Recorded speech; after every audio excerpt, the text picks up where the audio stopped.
going to come up and tell her story. Welcome.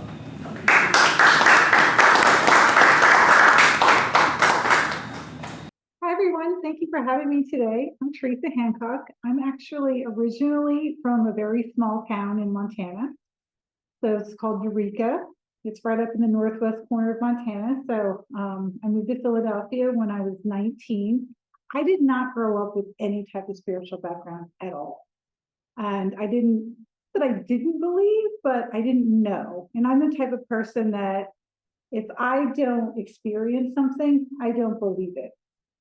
And throughout the journey of my life, I started working in corporate America. And I got really, really sick. I was having a spiritual awakening, but didn't realize that's what was happening. Because at that time, plant medicines really weren't a big thing. It wasn't as big as it is now. You know, right now we're having the largest spiritual awakening that we've ever had. And, you know, I'm really lucky to get to be a part of that. So I ended up being in corporate America for about 13 years. And as my spiritual awakening was happening and I got really sick, I tried everything. I went to a therapist. She basically told me I was crazy because I was seeing how everything was an illusion, but none of it was real. I'm like this, and when you're very programmed and in that system, and all of a sudden you realize, oh my God, this is all a lie. I didn't handle it very well. Let's put it that way. And I became very, very sick, to the point where I couldn't get out of bed, and I was ready to end my own life. It got to that point. And after a failed attempt, I started really, really realizing I had to do something. So I did what everybody else would do. I went online and I started searching for some help. I found this little tiny piece of an article that said that in the Silicon Valley, some people that were microdosing, that it helped with their depression. So at this point, you know, again, I was barely getting out of bed. So I tried microdosing. And microdosing made it so I could get out of bed. I was able to start functioning somewhat. I was still very unwell. And then I saw a documentary, and in the documentary, it was about the Amazon jungle. There was a very, very small piece of it about ayahuasca. And at this time, things were much different here. You couldn't, now there's a million places for you to go and do psilocybin and ayahuasca. And we have like, I think close to 200 psychedelic societies. But at that time, that was not the case. There was no place in the US. So I ended up down in the Amazon jungle doing ayahuasca. And I think at this point, it might be a little bit helpful if I kind of explain how psychedelics work. With psilocybin and ayahuasca, they both work very similar. They're different medicines. Ayahuasca is much harder than psilocybin. I recommend psilocybin to most people, and that's what I use with my clients that I work with. And how they work is when you take a plant medicine, it goes inside of you and it raises your frequency. And it raises your frequency up. And when that happens, low vibrational emotions that you've been carrying around your whole life, like trauma from your past life, from generational trauma, your personal trauma of this life, collective trauma, starts to come out. And when that happens, this is why people say, oh, I had a bad trip. No, they didn't have a bad trip. That's really, doesn't really exist. What happened is you weren't with a shamanic practitioner that was able to help you release that energy that no longer served you, because that's what it does. And you have to emotionally process that energy. So it doesn't just dissipate and disappear on its own. You have to feel it to heal it. That's how plant medicines work. That's why plant medicines are a little bit more challenging to work with, because you have to do your shadow work. But it also leads you down a path of ascension, because that's really what the ascension process is. And I've experienced ascension a couple of years ago. I can go a little more into detail about that. But when you're taking plant medicines in particular, they're different from synthetics. And I think that's something that we need to make sure people understand. Not that synthetics are helpful, they can be very helpful. But synthetics do not remove the trauma and help you emotionally process it, and they don't have an organic spirit. The organic spirit is key. The organic spirit connects you to the spirit world. So that's how we develop back into our spirituality. And as you go through this process of working with these plants and you start releasing low vibrational emotions, you then are able to become your true self again, because it leads you through a path of soul journeying. I don't know if anybody's heard of soul journeying, but there's a book out there on it. It's really good. Basically what soul journeying is, it's where you retrieve pieces of your soul that you've lost from various different forms of trauma. And the trauma could be something that you don't even know because it's generational. You can inherit, it's called epigenetics. You can inherit trauma from your ancestors. And I guarantee all of us have it, because if you haven't done this real deep inner work, chances are you have it, because our ancestors were no longer doing that. Once we moved from being an indigenous culture and practicing and using these medicines, we kind of lost that way of life. And then it just really built up and built up. And that's why the world seems so crazy right now, because a lot of that is actually coming up, because we're having this awakening. And in order for us to have the awakening that we're having, all of that trauma has got to be processed. And plant medicines are fantastic for helping you process that trauma, and they teach you along the way. So if I also was told not to drink, same type of message. I've received numerous messages throughout my journey. I've done plant medicines, I'm guessing between ayahuasca, psilocybin, and bufo, probably about 100 times. I stopped counting a few years ago. So I've received numerous messages, and that was a very important one. Another one was that I was being brainwashed, stop watching TV. But so that's just a little bit about how psychedelics work. So it's kind of hard to understand my story if you don't understand how they function within in your system. But I ended up down in the jungle doing ayahuasca, and I ended up, it was very, very challenging. I'm going to start by saying that this process can be very difficult. So if it's something that you're ever considering, you really need to understand what you're getting yourself into. And I was so sick that I didn't care. It was so bad that I was throwing up night after night after night doing ayahuasca. It didn't even matter to me, because I was getting better every time, but it's slow. Plant medicines work slow. Sure, they do things very quickly. The first time I did ayahuasca, I was, no longer wanting to be on this earth. And within 20 minutes, I died. I had what we call ego death. But it's really not ego death. Your ego never dies. It just changes. So within the 20 minutes of taking it, that immediately happened. Yes, it was extremely terrifying. And then I got really, really sick. But then I got to meet a spirit, so that's kind of the thing with plant medicine. If something challenging happens, usually something really amazing happens. I've met multiple spirits. Yes, I've experienced dying 3 times, but when that happens, a version of you is dying. You're not actually dying, it's a version of you. So when I came back from that experience, I was no longer suicidal, and I was no longer drinking. I couldn't drink Jack Daniels at all. I was drinking way too much in my life. Could not, I would smell it and it would just make me sick. It was done. So it took care of 2 very challenging problems that I had at that time. And like I said, that's happened to me about 3 times. And I've experienced source energy 5 times. So that's also a very, very amazing experience. Twice on ayahuasca and 3 times on bufo, which is very different. Source energy is the most amazing. It's a color, it's a light, it's a ball of energy. And there's no color like it anywhere that I've ever seen but there. And it's just pure love and joy, and it's where we come from, right? And I got to experience that in a couple of different ways. On ayahuasca, it's a much different than on Bufo because ayahuasca is in duality. So with ayahuasca and psilocybin, I'm here, you're there, right? In Bufo, there's none of that. Your ego is completely gone and you're completely inside of source.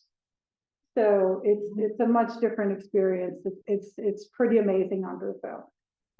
But again, on Bufo, before you can get to that point, you really need to do your shadow work because some people can't get there without doing their shadow work because you have too much low vibrational energies within you to get into that space.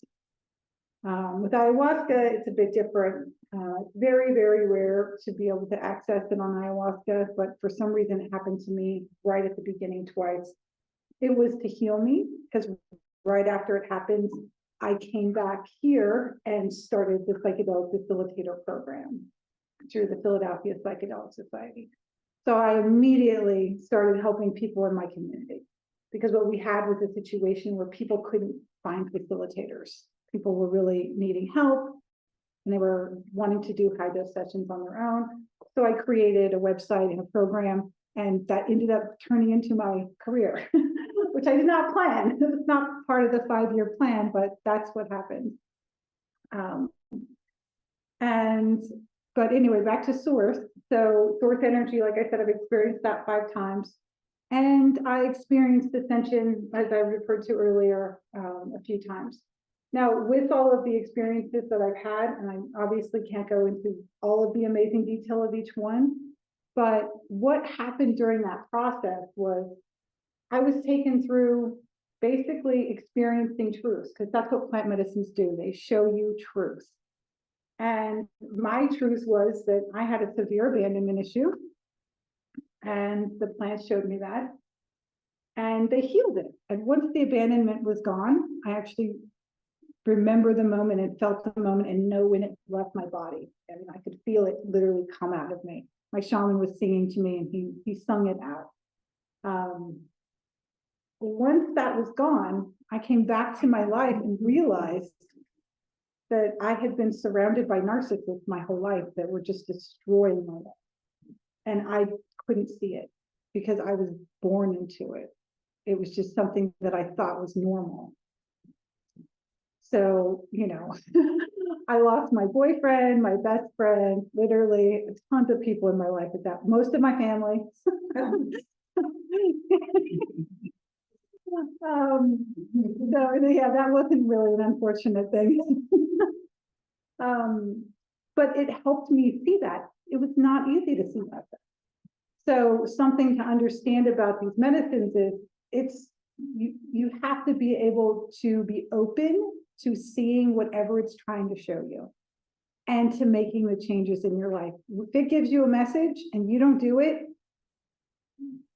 I ended up in the hospital once because I did not listen to the medicine. And so it's very important that if it says do this or don't do that, that you do it. After my abandonment issue, then the next thing that it taught me was that I was addicted to suffering. And I had no idea, and I do what's called a plant dieta. And plant dietas are where you diet a specific plant. So basically you go to the jungle for a month, you're in isolation, you're doing ayahuasca like 4 times a week. And on the 4th week of these dietas, you're exhausted. It's brutally hard. But every single time I get some major piece of information. I got that I was surrounded by narcissists, and then I got that I was in suffering and I was addicted to it. And that I really, I was just destroying my life as well. So I was able to finally see that because I could not see it. And now I look back and I think, how did I possibly not see this, coming, but I didn't see it.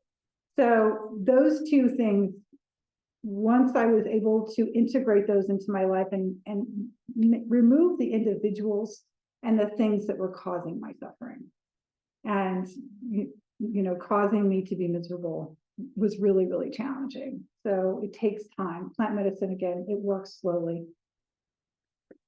But a couple of months ago, I'm going to say about 6 months ago, I experienced I had amazing experience. I was doing a dieta and I experienced what we call animism.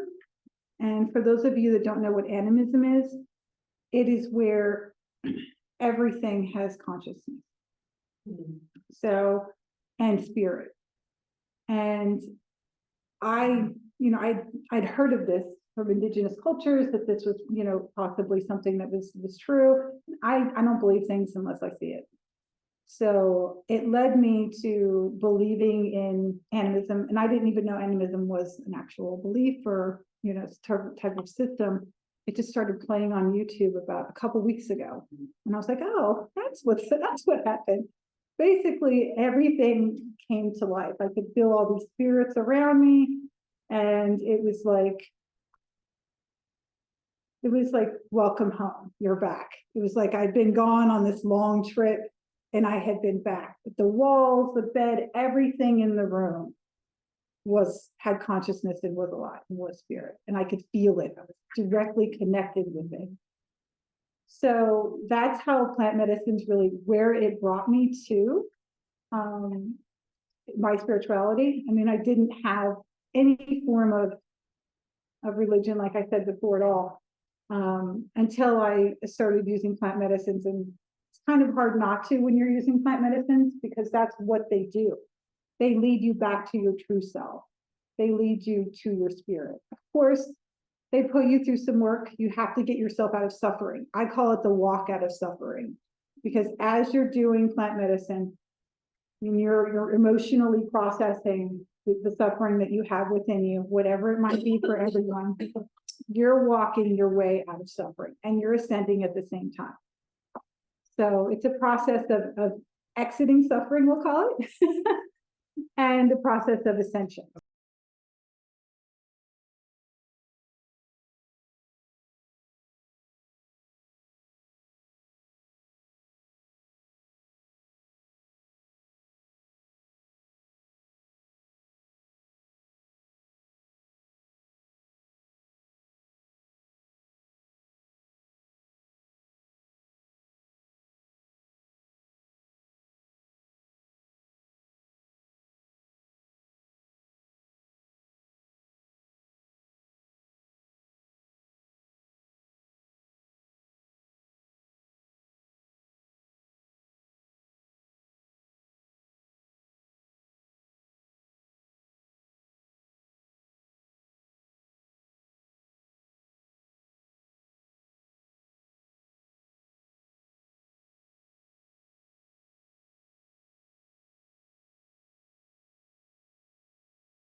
So psilocybin, okay, well, they're different lineages. We can start with that.